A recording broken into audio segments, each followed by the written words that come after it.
Dear students, आज हमारा topic है IAS 21। इसका नाम है जी फॉरेन करेंसी ट्रांजैक्शन।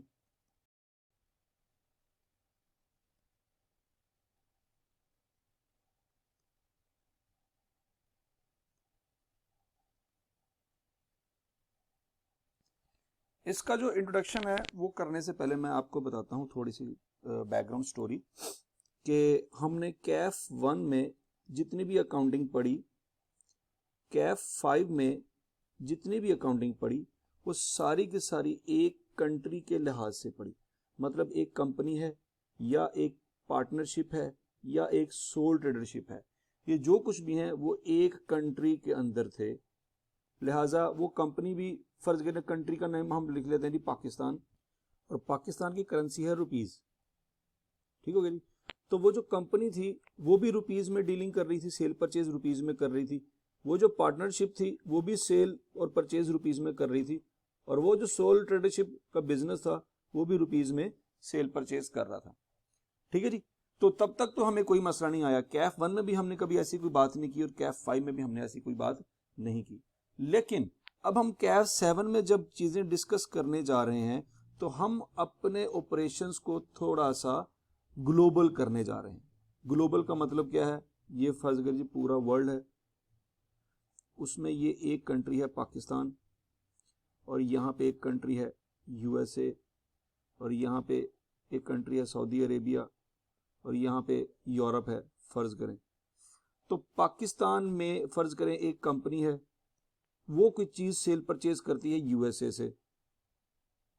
ठीक हो गया। तो पाकिस्तान में तो रुपीस चलता है लेकिन USA में डॉलर चलता है। अब आपने अगर कोई चीज USA से परचेज करनी है तो आपको डॉलर पे करना पड़ेगा। ठीक हो गया। और अगर आपने कोई सऊदी अरब से कोई चीज परचेज करनी है, सऊदी अरब की कंपनी है, जिस तरह से यहाँ पे तीनों कंपनी चल रही है, सऊदी अरब से कोई चीज सेल परचेज करनी है, दोनों ऑप्शन हो सकती हैं, तो यहाँ पे आपको सऊदी रियाल पे करना पड़ेगा।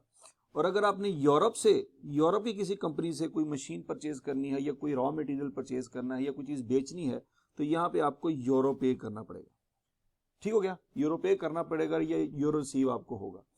तो यहाँ पे जब आप अक्रॉस द कंट्री ट्रांजैक्शन करेंगे तो हर जगह पे रुपीज यूज नहीं होगा। तो जब अगर हर जगह पे रुपीज यूज नहीं होगा तो ये कंपनी जब साल के एंड पे अपनी स्टेटमेंट ऑफ फाइनेंशियल पोजीशन बनाएगी या स्टेटमेंट ऑफ कॉम्प्रिहेंसिव इनकम बनाएगी, तो इसको तो अपने पाकिस्तान के लॉ को फॉलो करते हुए तमाम चीजें रुपीज में लिखनी है। ठीक हो गया। ये जो कंपनी है ये पाकिस्तानी रुपीज में सारी चीजें लिखेगी, लेकिन इसने अगर कोई चीज परचेज की है वो डॉलर में की होगी, और अगर बेची है तो वो भी डॉलर में बेची होगी। ठीक हो गया। तो अब यहाँ पे इशू आ जाता है कि अगर डॉलर में कोई चीज सेल परचेज हुई है और उसको फिर आपने लिखना किस फॉर्म में है? रुपीज में। तो इसका मतलब है डॉलर टू रुपीज आपको कन्वर्ट करना पड़ेगा अपनी करेंसी को। ट्रांजैक्शन डॉलर में हुई है लेकिन रिप्रेजेंट करनी पड़ेगी रुपीज में, क्योंकि सारी ट्रांजैक्शन SOCI में और SOFP में रुपीज में होंगी, और एक आधी ट्रांजैक्शन जो आपने दूसरे मुल्क में की है वो डॉलर में है। तो फिर क्या करना होगा? अब ऐसा नहीं हो सकता कि एक वैल्यू डॉलर में है और बाकी 99 वैल्यूज रुपीज में है। ऐसा तो नहीं हो सकता ना, क्योंकि उन दोनों को हम जमा नहीं कर सकते। तो वो जो डॉलर वाली वैल्यू है उसको भी क्या करना होगा? रुपीज में कन्वर्ट करना होगा। तो यहां पे फिर हमें मसला क्या आ रहा है? यहाँ पे मसला ये आ रहा है कि हमें फिर एक्सचेंज रेट जो है वो यूज करने पड़ेंगे हर ट्रांजैक्शन में। ठीक हो गया जी। अच्छा, अब सऊदी अरब से फर्ज करें जी एक कंपनी है, वो सऊदी अरब से भी परचेज करती है, यूरोप से भी करती है, और USA से भी करती है, फिर बेचती भी है। जैसे कि आपने बहुत सारी कंपनीज अक्रॉस दी कहते हैं ग्लोब आपने देखा होगा। ऑनलाइन अगर सेल परचेज करें, अमेजॉन है, ठीक है जी, अमेजॉन पे कोई चीज चल रही होती है डॉलर पे, तो आप सबसे पहले क्या करते हैं? अगर आपने परचेज करनी है, अमेजॉन से कोई चीज परचेज करनी है, तो आप उस डॉलर को उस दिन के करेंसी रेट से मल्टीप्लाई करके देख लेते हैं यार टोटल हमें कितने पैसे पड़ेंगे। ठीक है जी। इस तरह से बाकी वेबसाइट्स भी हैं जो चल रही हैं।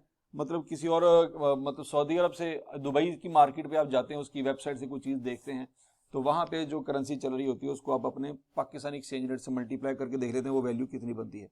तो पॉइंट यहाँ पे ये है कि आपको पता है कि आपने जो पेमेंट करनी है वो डॉलर में नहीं करनी, आपने पेमेंट करनी है रुपीज में।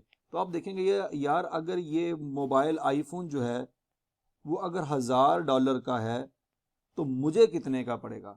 आज अगर एक्सचेंज रेट फर्ज करें जी 167 है, तो आपके सामने है कि आपको ये $1000 का जो मोबाइल है ये कितने का पड़ेगा, 167,000 का पड़ेगा आपको। किसी ज़माने में, मतलब ज़माना इतना दूर नहीं था, जब डॉलर 100 रुपये का होता था तो यही $1000 का जो फ़ोन था वो आपको 1 लाख रुपए में मिल जाता था। तो ये जो 167 का फ़र्क है ये आईफोन की वजह से नहीं है। आईफोन पहले भी $1000 का था, अभी भी 1000 का ही है। पॉइंट यहाँ पे क्या हो रहा है कि आईफोन से बाहर जो मुल्कों के दरमियान जो मामलात हैं, जिसकी वजह से करेंसी फ्लक्चुएट हो रही है, उसकी वजह से मोबाइल की कीमत महंगी हो रही है। तो ये ही चीज़ें हमने कंपनी के पॉइंट ऑफ व्यू से भी देखनी है कि अगर कंपनी जो है वो अक्रॉस द ग्लोब मुख्तलिफ किस्म के नेशंस में जो अवेलेबल कंपनीज हैं उनके साथ अगर ट्रांजैक्शन करती है, कुछ चीज़ परचेज करती है, कुछ चीज़ सेल करती है, तो उस वक्त वो जो पेमेंट करती है डॉलर में या डॉलर रिसीव करती है, उसको फिर उसको क्या करना पड़ेगा, रुपीज़ में कन्वर्ट करना पड़ेगा। क्यों करना पड़ेगा? क्योंकि एसओसीआई में और एसओएफपी में जब वो ट्रांजैक्शन वो रिप्रेजेंट करेगा ना, तो वो उसकी लीगल रिक्वायरमेंट है कि अपनी करेंसी में वो लिखे। ये ओवरऑल इस पूरे स्टैंडर्ड का ऑब्जेक्टिव है कि आपने तमाम जो ट्रांजैक्शंस हैं उसको एक करेंसी पे लेके आना है, और अगर उसमें फॉरेन करेंसी ट्रांजैक्शन है तो उसको भी आपने कन्वर्ट करना है। ठीक हो गया जी? ये इसकी ये जो था इसका इंट्रोडक्शन था, ये होपफुली आपको क्लियर हो गया होगा। अब हम साथ साथ स्कोप ऑफ IAS 21 पढ़ लेते हैं जो आपकी बुक में लिखा हुआ है। अगर आप बुक को रीड करना चाहें साथ साथ तो वो भी कर सकते हैं। ये सारी चीज़ें मैं साथ साथ क्लियर करता जाऊँगा। कहते जी many business have transaction and investment that are denominated in foreign currency. जैसे मैंने अभी ऊपर बात की, individual companies offer intended transaction in foreign currency, this transaction need to be translated into companies own currency in order to record them in its ledger account. ठीक है, law की requirement है, अगर सारी वैल्यूज रुपीज में आ रही हैं तो ये भी रुपीज में आएगी। तो अगर वो डॉलर में पे की है या रियाल में पे की है या आपने यूरो में पे की है या येन में पे की है, तो वो सारी की सारी ट्रांजैक्शन आपको रुपीज में कन्वर्ट करनी पड़ेगी। अच्छा, अब वो एग्जांपल दे रहा है जी, a Pakistani company may take out a loan from a French bank and euro but will record the loan in its ledger account in rupees. ठीक है जी, वो कहता है जी आपने फ्रेंच बैंक से लिया लोन, फ्रेंच बैंक आता है यूरोप में, तो वहां पे करेंसी यूज होती है यूरो, तो वो आपने यूरो में नहीं लिखना, अपने अकाउंट्स में रुपीज में लिखना है, तो उसको कन्वर्ट करना पड़ेगा, फिर यूरो को रुपीज में कन्वर्ट करना पड़ेगा। दूसरी एग्जांपल वो दे रहा है जी, ये पाकिस्तानी कंपनी में sell goods to Japanese company invoiced in yen. तो कह रहे जापानीज कंपनी को आपने येन में सेल किया है, but will record sale and trade receivable in rupees in its ledger account. जब सारे रिसीवेबल आपके रुपीज में चल रहे हैं, सारी की सारी जो सेल्स हैं वो रुपीज में चल रही हैं, तो ये एक अकेली ट्रांजैक्शन येन में नहीं चलेगी, इसको भी क्या करना होगा, रुपीज में कन्वर्ट करना होगा। तो वो कहता है जी the rules on accounting items are concerned with translating और converting items from one currency into another currency. तो कह रहे हैं स्टैंडर्ड में जो हमने चीजें पढ़नी है ना, वो यही पढ़नी है कि फॉरेन करेंसी ट्रांजैक्शन को हमने ट्रांसलेट कैसे करना है अपनी करेंसी में at an appropriate rate of exchange between the currencies.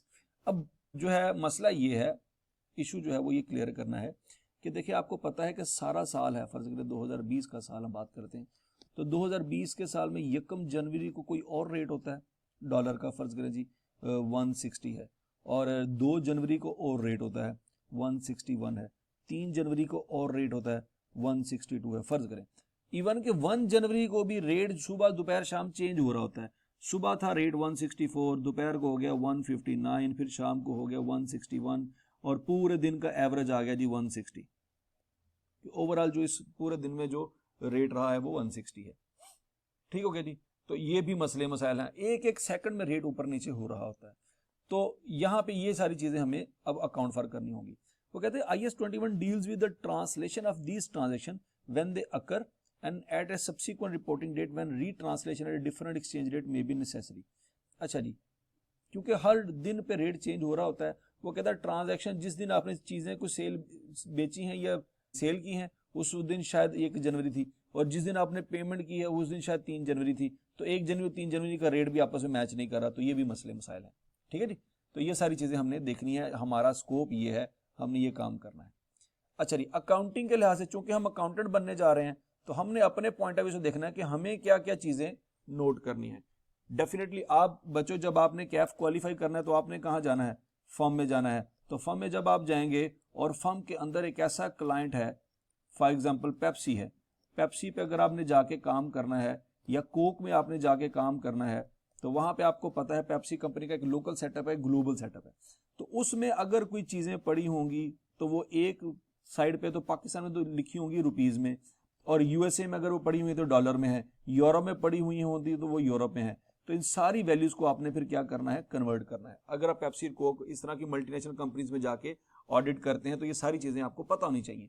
तो उसके पॉइंट ऑफ व्यू से ICAP ने ये सिलेबस डिजाइन किया है कि फॉरेन करेंसी ट्रांजैक्शन आप कैफ क्वालिफाई करने से पहले आपको समझ आ जानी चाहिए, ताकि फर्म में आपको ये मसले मसाइल ना आए। अच्छा जी, अब आप एज एन अकाउंटेंट आपके लिए जो इशू है वो फोकस कर रहा है कि दो मेन इशू हैं। Transaction assets and liabilities of foreign currency are translated और converted from foreign currency into currency of the reporting entity. मतलब रिपोर्टिंग एंटिटी पाकिस्तान के अंदर है तो उसकी करेंसी होगी रुपीज, और उस रिपोर्टिंग एंटिटी के अंदर कोई एसेट जो पड़े हुए हैं, जिस तरह से पेप्सी कंपनी के अंदर हो सकता है कोई एसेट यूके से आया हो, कोई प्लांट यूके से आया हो, तो वो आपको फिर पाउंड में, ठीक है जी, तो वो पाउंड में पड़ा होगा। तो उस पाउंड को फिर आपने क्या करना है, रुपीज में कन्वर्ट करना है, क्योंकि सारी की सारी वैल्यूज रुपीज में आनी है, तो वो भी पाउंड भी रुपीज में कन्वर्ट करेंगे। The process of translation would be quite simple if exchange rate between the currencies remain fixed. ठीक है, ये बड़ा आसान सा सवाल कंसेप्ट हमारा हो जाता अगर 1 जनवरी 2020 से लेके 31 दिसंबर 2020 तक एक ही रेट रहता कि जनाब एक जो पाउंड है ना वो 210 रुपीज का है। अगर ये रेट सारा साल रहता तो बड़ा आसान था, कोई मसला ही नहीं था। आप सारे पाउंड की ट्रांजैक्शन को पकड़ते, जमा करते, जमा करने के बाद सिंपल क्या करते, 210 से मल्टीप्लाई करते, सारी ट्रांजैक्शन 1 सेकंड में आपकी कन्वर्ट हो जाती। अब मसला क्या है, वो कहता है however exchange rate on are continuously changing. Exchange rate एक दिन में कई दफा चेंज होता है, तो साल में तो कई हजार दफा चेंज होता है। The translated valuation of foreign currency assets or liabilities in the statement financial might therefore change if they are translated different times। तो कहता है कि फर्ज करें आपने एक एसेट परचेज किया 31 जनवरी को, उस दिन पाउंड जो था वो 210 रुपए का था। दूसरा जो आपने एसेट परचेज किया वो परचेज किया 4 अप्रैल को, और उस वक्त पाउंड 215 का हो चुका था, तो वो वाली ट्रांजेक्शन 210 पे जाएगी और ये वाली ट्रांजेक्शन 215 पे जाएगी। तो वो कह रहा है कि डिफरेंट टाइम्स पे रिकॉर्ड करेंगे तो डिफरेंट रेट लगेंगे। तो इस तरह से आप पूरे साल सारी वैल्यू को इकट्ठा करके जमा करके 210 से मल्टीप्लाई करके जान नहीं छुड़ा सकते। आपको हर ट्रांजैक्शन की डेट देखनी पड़ेगी, उसका एक्सचेंज रेट देखना पड़ेगा। ये सबसे बड़ा मसला है जो आपने क्लियर करना है। The two main accounting issues when accounting for foreign currency items are, number 1, what exchange rate should be used for translation, कि आपने उसको कन्वर्ट करते वक्त कौन सा एक्सचेंज रेट यूज करना है, क्योंकि आपको पता है कि कई एक्सचेंज रेट आपके पास अवेलेबल होंगे। How to account for gain और losses that arise when exchange rate change, और अगर वो एक्सचेंज रेट चेंज हो जाए बाद में तो उस पर लॉस भी हो सकता है, गेन भी हो सकता है। ठीक है, ये मैं बाद में डिस्कशन करूंगा। तो ये दो मेन इशू हैं जो हमने कवर करने हैं इस IAS 21 में। होपफुली यहां तक आपको क्लियर हो गया होगा इस IAS 21 का ओवरऑल इंट्रोडक्शन, कि इसमें हमने करना क्या है, हमारे जो मेन इशू हैं वो 2 हैं, उनको हमने कैसे कवर करना है। बाकी इंशाल्लाह हम अगली वीडियो में देखते हैं। थैंक यू जी, अल्लाह हाफिज।